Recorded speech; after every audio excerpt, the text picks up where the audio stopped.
बौद्ध धर्म के बाद अब हमारा जो अगला वीडियो है वह जैन धर्म पे है। क्योंकि बौद्ध धर्म और जैन धर्म जो है वो पैरेलली चलते हैं, ठीक है। तो जैन धर्म जो है वो 599 बीसी में हुआ था और जो बौद्ध धर्म है वो 563, यानी भगवान जो बुद्ध उस भगवान बुद्ध को माना जाता है प्रवर्तक, और इसमें जो है महावीर स्वामी को। हालांकि इसके जो मतलब पहले तीर्थंकर थे वो ऋषभदेव थे, लेकिन 24वें तीर्थंकर जो थे महावीर स्वामी, उनको इसका वास्तविक संस्थापक माना जाता है, ठीक है। तो इसमें बात किया जाए 24वें जो गुरु थे, मतलब 24वें जो तीर्थंकर थे वे महावीर स्वामी थे, और 23वें जो थे वे पार्श्वनाथ थे, ठीक है। तो कुछ इसमें मोटी मोटा खाका हम लोग ले लेते हैं, क्योंकि पहले जो थे वो ऋषभदेव थे। इनका जो प्रतीक चिन्ह था वो बैल था, ठीक। अजीत नाथ जो थे दूसरे, इनका जो प्रतीक चिन्ह था वो गज यानी हाथी था, ठीक। तीसरा जो है शंभवनाथ, इनका जो प्रतीक चिन्ह था वो अश्व यानी घोड़ा था, ठीक है। चौथा का अगर बात करें, यानी ये 3 तो ऊपर से हो गए, बाकी का और अगर देख लिया जाए तो 16वें नंबर के शांतिनाथ थे, इनका जो प्रतीक चिन्ह मृग था। 19 जो है वो मल्लीनाथ थे, इनका जो प्रतीक चिन्ह था वो कलश था, ठीक। 22वें जो थे अरिष्टनेमी थे, इनका जो प्रतीक चिन्ह था वो शंख था, ठीक है। 23वें जो थे वो पार्श्वनाथ थे, इनका जो प्रतीक चिन्ह था वो सर्प था, ठीक है। और 24वें जो थे महावीर स्वामी, उनका जो चिन्ह था वो सिंह था, ठीक है। और आगे अगर बात किया जाए महावीर स्वामी का, तो इनका जो जन्म है वो 540 यानी माना जाता है 540 बीसी में वैशाली के कुंड ग्राम में, मुजफ्फरपुर जिले में, बिहार में लगभग हुआ था, ठीक है। बचपन का नाम इनका वर्धमान था, पिता का नाम सिद्धार्थ था, ठीक। माता का नाम त्रिशला था, बड़े भाई इनके जो थे नंदीवर्धन थे, ठीक है। पत्नी का नाम यशोदा था, बहन का नाम सुदर्शना था, पुत्री का नाम प्रियदर्शना था, ठीक है। और दामाद का नाम जमाली था। ये जो गृह त्याग किए थे 30 वर्ष की उम्र में अपना गृह त्याग कर दिए थे, ठीक है, बड़े भाई का अनुमति लेकर।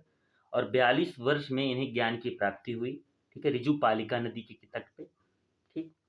प्रथम शिष्य जो थे ये जमाली थे, इनके प्रथम जो शिष्या थी वो चंदना थी। ज्ञान की प्राप्ति के बाद ये महावीर, निगंध, कैवलिन या जिन कहलाए। और आगे अगर बात किया जाए तो जैन धर्म में जैसे बौद्ध धर्म में अष्टांगिक मार्ग हैं, वैसे ही जैन धर्म में त्रिरत्न हैं, जैसे सम्यक ज्ञान, सम्यक दर्शन, सम्यक चरित्र, ऐसे करके, ठीक। और आगे बात किया जाए तो 72 वर्ष की उम्र में जो महावीर स्वामी थे, इनका पावापुरी में इनका निधन हो गया, ठीक।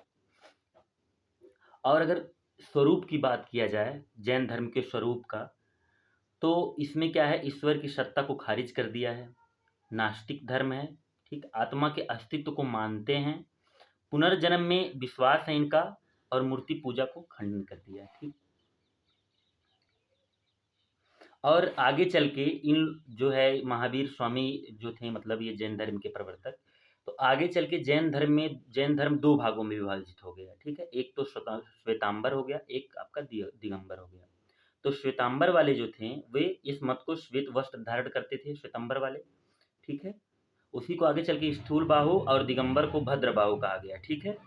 ज्ञान प्राप्ति के बाद इन्हें कैविल्य कहा गया। इनके मत के अनुसार भोजन की जरूरत, देखिए दिगंबर जो हैं, इन्हें क्या है, इनके मत के अनुसार कि भोजन की जरूरत नहीं पड़ती, लेकिन ज्ञान प्राप्ति के बाद भोजन की आवश्यकता होती है, ऐसा श्वेतांबर ने कहा, ठीक। और इनका विवाह हुआ था और पुत्री थी, यानी श्वेतांबर वाले में स्थूल बाहु जो होते थे, ठीक है। और भद्र बाहु जो है ये अविवाहित मानते हैं, ठीक। 19वें जो थे मल्लीनाथ जो है, इन्हें स्त्री माना जाता है, क्वेश्चन पूछ सकता है, ठीक। और ये दिगंबर में नहीं माने जाते हैं, ठीक। और आगे अगर बात किया जाए तो श्वेतांबर का उप संप्रदाय जो है डेरावासी और अस्थानकवासी, ठीक। दिगंबर का उप संप्रदाय जो विषपंथी, तेरापंथी, समापंथी, ठीक, यहाँ तक का है। आगे जो हम लोग बात करेंगे वो मगध साम्राज्य की बात करेंगे, ठीक है। ठीक है, मिलते हैं अगले वीडियो में।